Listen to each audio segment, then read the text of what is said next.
The StreetPilot I series is as small as this, but will save you some of these over the larger navigational models.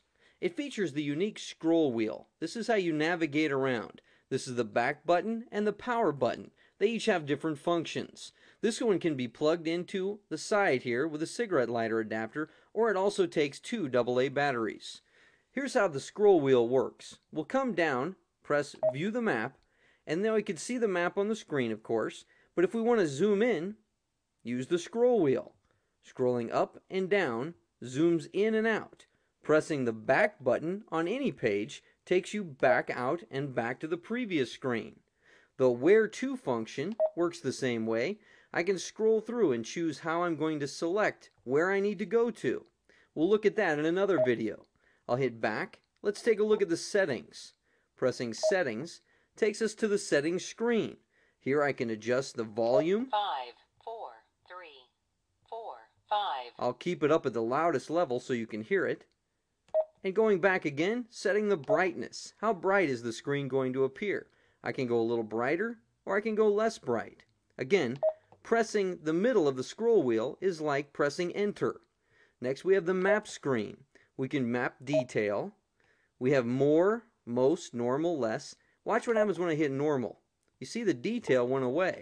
I like keeping it on most. Go back again. We see the map view.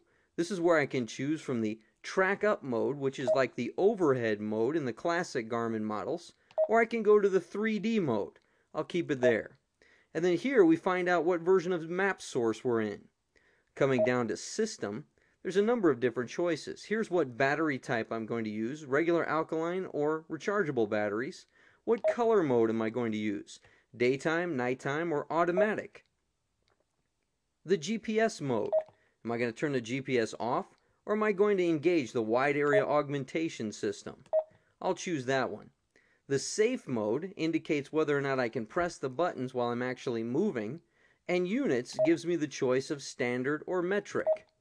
I'll come down again. In the navigation mode, we have the attention tone. Is it going to make an attention tone every time I need to turn? Avoidances gives me a number of things I can choose to avoid. For example, if I want to avoid toll roads, carpool lanes. Here I want to avoid unpaved roads. When I click, it checks it on and off. Again, back again.